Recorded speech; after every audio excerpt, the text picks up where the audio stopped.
Hello student, नमस्कार। स्वागत करता हूं सक्सेस मेट ऑनलाइन प्लेटफॉर्म पर। आज सौरमंडल का लास्ट टॉपिक होगा। आप लोग जो अपनी अपनी कॉपी में इस जो फैक्ट लिखा हूं बोर्ड पे, इस सारे फैक्ट को आप लोग लिख लीजिएगा क्योंकि बहुत इंपॉर्टेंट फैक्ट है। इस फैक्ट से जो क्वेश्चंस कई बार पेपर में पूछे गए हैं, ठीक है।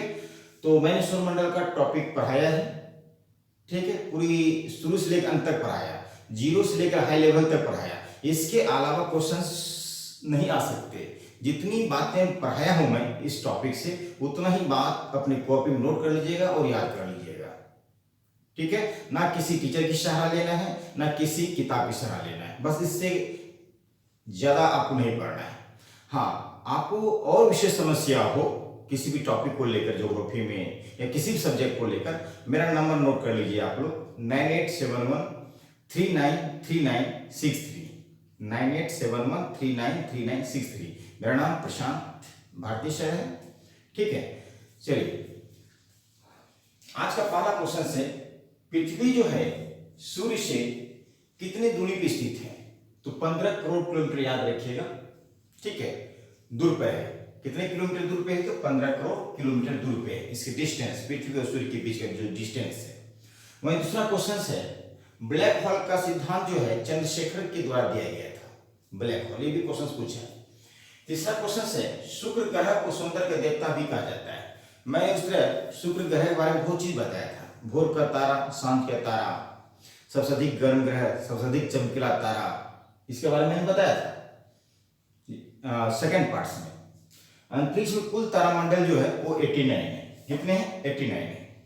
वहीं पे जो नॉर्वे देख रहे, नॉर्वे, इस नॉर्वे को कहा जाता है लैंड ऑफ मिडनाइट सन, ठीक है।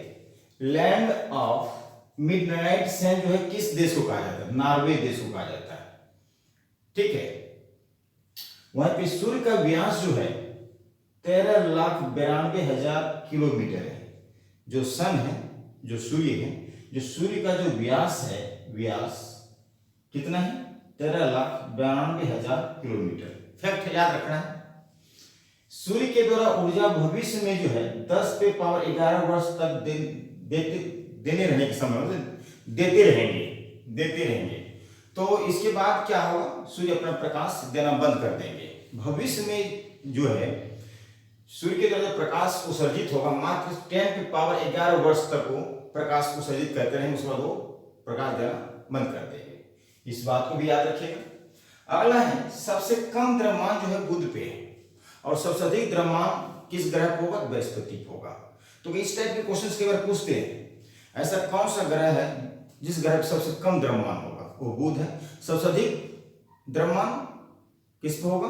बृहस्पति ग्रह पर होगा, ठीक है। वहीं कई बार घनत्व से भी क्वेश्चन पूछ लेता है कि सबसे कम घनत्व वाला ग्रह कौन सा है? तो बुध होगा। और सबसे अधिक घनत्व वाला जो ग्रह है वो कौन सा होगा? वो शुक्र है। वो कौन सा है? वो शुक्र पे सबसे अधिक घनत्व है और सबसे कम बुध पे है। वहीं कई बार पूछ लेता है कि जो ग्रह है उसको डिस्टेंस के अनुसार जो है, दूरी के अकॉर्डिंग जो है सूर्य से उसको सजाए। जैसे पृथ्वी जी का स्थान जो है, आकार के आधार पे, डिस्टेंस के आधार पे मैंने बताया था, आकार के आधार पे सबसे बड़ा ग्रह जो है वो बृहस्पति है। उसके बाद कौन सा? शनि, फिर अरुण, फिर वरुण, फिर 5वें नंबर पर पृथ्वी है और 6ठे नंबर पे आपको कौन मिलेगा? शुक्र, और 7वें पे मंगल और 8वें पे बुध। ये बाद में आपको दिखाऊंगा, ठीक है। वहीं पे नेक्स्ट है, चंद्रमा का प्रकाश पृथ्वी तक आने में 1 मिनट 3 सेकंड लगता है। जिस प्रकार सूर्य का प्रकाश पृथ्वी तक आने में 8 मिनट 16 सेकंड लगता है, वहीं चंद्रमा का प्रकाश जो है पृथ्वी तक आने में 1 मिनट 3 सेकंड लगता है। कितना? 1 मिनट 3 सेकंड। ओके, ये यहां पे लिखा हूं, 1 मिनट 3 सेकंड, याद रखिएगा। शुक्र ग्रह के चारों ओर एक अम्ल पाया जाता है जिसका नाम सल्फ्यूरिक अम्ल। ये भी क्वेश्चन पूछा है इसलिए यहां पे लिख दिया हूं। शुक्र ग्रह के चारों ओर कौन सा अम्ल पाए जाएंगे? सल्फ्यूरिक अम्ल पाए जाते हैं। क्लियर? उसके बाद चंद्रमा के दक्षिणी ध्रुव पर एक पर्वत पाया जाता है, उस पर्वत का नाम है लिग्निटस। कौन सा? लिग्निटस एक पर्वत है जो चंद्रमा के दक्षिणी ध्रुव पे पाए जाते हैं। उस पर्वत का नाम याद रखना है, लिग्निटस। अब हेली नामक धूमकेतु का परिक्रमण काल है 76 वर्ष। हेली नामक धूमकेतु एक तारा है, ठीक है। तो याद रखिएगा, हेली नामक धूमकेतु का जो परिक्रमण काल है वो है 76 वर्ष, ठीक है। अब 76 वर्ष समझिएगा, ये सूर्य के चारों जो एक ऐसे समझिए, जो ये हेली नामक धूमकेतु जो है हर 76 वर्ष के बाद दिखाई पड़ता है, 76 वर्ष के बाद दिखाई पड़ता है हेली नामक। यहाँ से क्वेश्चन पूछा था इस टाइप के, हेली नामक धूमकेतु जो है कितने वर्ष के बाद दिखाई पड़ता है? आप बोलेंगे 76, 76 वर्ष। सबसे पहले एक बार जो है 1986 में, यहाँ लिखता हूं, 1986 में दिखाया गया था जो हेली नामक जो है धूमकेतु 1986 में दिखा था। अब ये कब दिखेगा? 76 वर्ष के बाद, दैट मीन्स 2062 में दिखेगा। और ये क्वेश्चन पूछता है हेली नामक धूमकेतु अब कब दिखाई पड़ेगा? 2062 में। और कब दिखाया था लास्ट टाइम? 1986 में दिखा था। पृथ्वी से चंद्रमा मात्र 59% ही दिखाई पड़ता है। पृथ्वी से चंद्रमा कितना परसेंट दिखाई पड़ता है? 59। लास्ट में लिखा हूं यहाँ पे एक बार, जीवाश्म ग्रह जो है, चंद्रमा को जीवाश्म ग्रह भी कहा जाता है। चंद्रमा को जीवाश्म ग्रह भी कहा जाता है। प्लेटो की खोज क्लाइव टोमो के द्वारा किया गया था 1930 ईस्वी में। जो प्लेटो को जो बौना ग्रह कहा गया है, ठीक है, इसकी खोज किसके द्वारा? Clive Tomo. आप कब? 1930 ईस्वी में। वह अरुण ग्रह की भी खोज किया गया था विलियम हर्शल के द्वारा। ऐसे बिल्कुल फैक्ट आपको याद रखना है, इसमें क्या समझना है। तो खोज की गई, तो खोज की गई थी। वहीं सूर्य के अलावा दूसरे निकटतम तारे का जो प्रकाश पृथ्वी तक आने में 4.2 वर्ष लगता है। सूर्य का प्रकाश तो पृथ्वी तक आने में 8 मिनट 16 सेकंड लगता है, ठीक है। वहीं पे देखा जाए कि सूर्य के अलावा दूसरा भी तो तारा है सूर्य के नजदीक में, से प्रोक्सिमा सेंचुरी है। अब प्रोक्सिमा सेंचुरी के प्रकाश पृथ्वी तक आने में 4.2 वर्ष लगेगा। समझ में आया?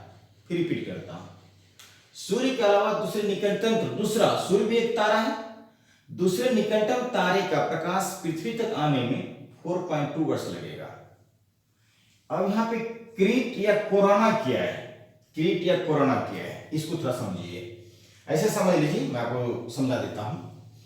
क्रीट या कोरोना क्या है? जब सूर्य ग्रहण लगता है, सूर्य ग्रहण के समय क्या होता है, जो सूर्य का जो भाग होता है मैक्सिमम छुप जाता है सूर्य ग्रहण के समय। अब मैक्सिमम पार्ट तो छुप जाता है, अब जो रेस्ट पार्ट्स होता है, जो नहीं छुपता है, जो दिखाई पड़ता है, वही कोरोना एक क्रीट है। समझने का प्रयास कीजिएगा। जब सूर्य ग्रहण लगता है, मैंने बताया था सूर्य ग्रहण के बारे में, जब सूर्य ग्रहण लगता है, सूर्य का अधिकांश पार्ट्स जो है वो छुप जाता है, दिखाई नहीं पड़ता है, और जो पार्ट्स दिखाई पड़ता है वही है कोरोना या क्रीट, या कोरोना। तो क्या बोलेंगे? सूर्य ग्रहण के समय सूर्य का जो भाग दिखता है वही है कोरोना या क्रीट। सूर्य और पृथ्वी के बीच की दूरी को खगोलीय दूरी कहते हैं। सूर्य और पृथ्वी के बीच की दूरी को खगोलीय दूरी कहते हैं। क्लियर? अब यह ऑरोरा बोरियालिस और ऑरोरा एस्ट्रोयालिस क्या है, इसको थोड़ा आपको समझना है।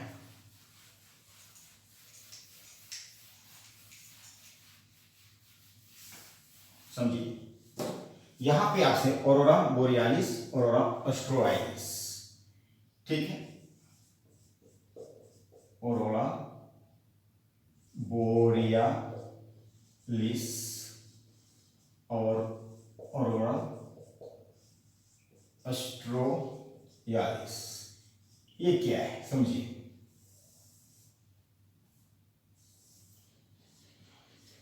ये सूर्य है, ये पृथ्वी है, ठीक है।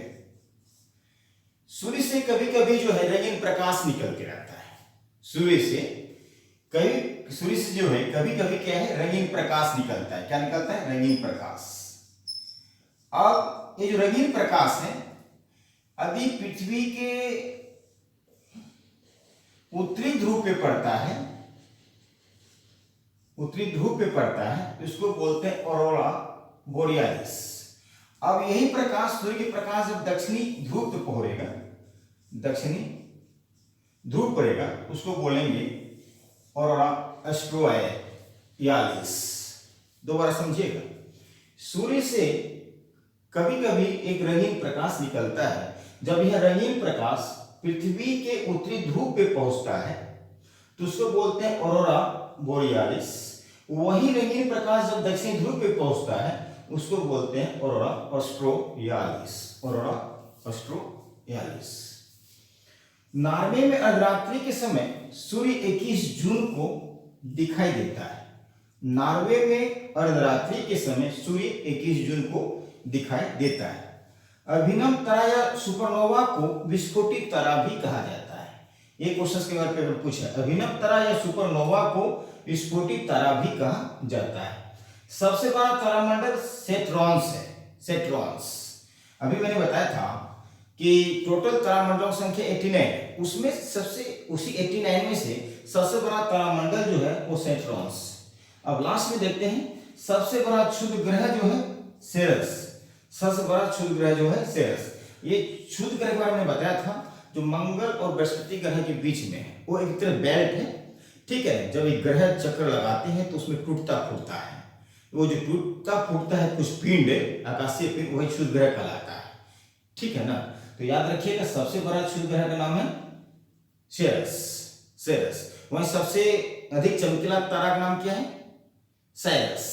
जो साइरस जो है सबसे अधिक चमकीला तारा है, याद रहेगा। बस आज क्लास में बस इतना ही।